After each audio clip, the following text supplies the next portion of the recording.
যাদের নামাজ পড়ার সময় দুনিয়াবি চিন্তা মনে আসে বা নামাজে অমনোযোগী তৈরি হয়, তারা ভিডিওটি শেষ পর্যন্ত দেখার অনুরোধ রইল। হযরত আলী রাদিয়াল্লাহু তাআলা আনহুর কাছে একজন ব্যক্তি এসেছে। তখন লোকটা বলল, হুজুর, আমার নামাজে মন বসে না। নামাজে দাঁড়ালে আমার দুনিয়াবি নানা চিন্তা আসে। হুজুর, আমার এই নামাজ কি আল্লাহ তাআলা কবুল করবেন? তখন হযরত আলী রাদিয়াল্লাহু তাআলা আনহা বলেছেন, না, তোমার নামাজ কবুল হবে না। তখন লোকটা মনে অনেক কষ্ট নিয়ে চলে যাচ্ছেন। এমন সময় রাসূল সাল্লাল্লাহু আলাইহি ওয়াসাল্লাম এসে হযরত আলী রাদিয়াল্লাহু তাআলা আনহুকে জিজ্ঞাসা করলেন, ইয়া আলী, আপনার কাছে লোকটা কেন এসেছিল? এসে দেখি মন খারাপ করে চলে গেল। কেন, কি হয়েছে আমাকে বলুন। তখন আলী রাদিয়াল্লাহু তাআলা আনহু বলেন, তিনি আমার কাছে জানতে এসেছেন যে নামাজে দুনিয়াবি চিন্তা আসলে নামাজ হবে কিনা। আমি বলেছি, না, তোমার নামাজ কবুল হবে না। রাসূল সাল্লাল্লাহু আলাইহি ওয়াসাল্লাম তখন বলেন, ইয়া আলী, আপনাকে আমি একটা চাদর উপহার দিতে চাই, তবে একটা শর্ত আছে। আলী রাদিয়াল্লাহু তাআলা আনহু খুশি হয়ে বলেন, ইয়া রাসূলুল্লাহ, কি শর্ত তা বলুন, আমি আপনার সকল শর্ত মেনে নিব।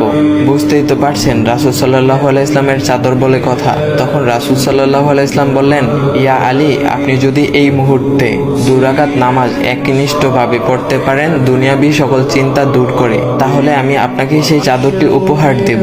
আলী রাদিয়াল্লাহু তাআলা আনহু বলেন, এটা তো সাধারণ ব্যাপার। আলী রাদিয়াল্লাহু তাআলা আনহু তখন নামাজে দাঁড়িয়ে গেলেন আর তিনি নামাজ পড়তে শুরু করলেন। এমন সময় তার মনের মধ্যে শুধু ভাবনা চিন্তা আসতে শুরু করলো, আচ্ছা, আমাকে যে রাসূল সাল্লাল্লাহু আলাইহি ওয়াসাল্লাম যে চাদরটা দিবেন সেটা কি ফাতিমার চাদর নাকি রাসূল সাল্লাল্লাহু আলাইহি ওয়াসাল্লামের? আচ্ছা, চাদরখানা দেখতে কেমন হবে?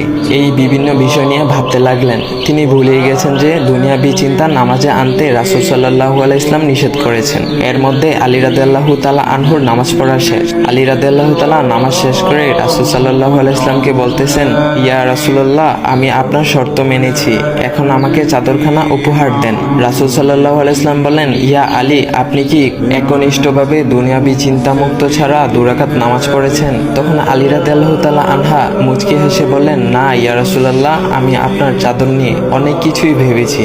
তখন রাসূল সাল্লাল্লাহু আলাইহি ওয়াসাল্লাম বলেন, ইয়া আলী, নামাজ তোমারও হয়েছে, আর তুমি যাকে নামাজ হবে না বলে ফতোয়া দিয়েছ তার নামাজও আল্লাহ তাআলা কবুল করে নিয়েছেন। শোনো আলী, দুনিয়াবি চিন্তা দ্বারা নামাজ বাতিল হয় না, নামাজ মহান আল্লাহ তাআলা কবুল করে নেন। সকল ফরজ নিয়ম কানুন মেনে নামাজ পড়লে নামাজ হবে ইনশাল্লাহ। তবে আমাদের সকলের উচিত নামাজ আদায় করার সময় একমাত্র আল্লাহকে স্মরণ করে নামাজ আদায় করা। নামাজে দাঁড়ালে দুনিয়াবি চিন্তা মাথায় আসে, এটা শয়তানের একটা ফাঁদ।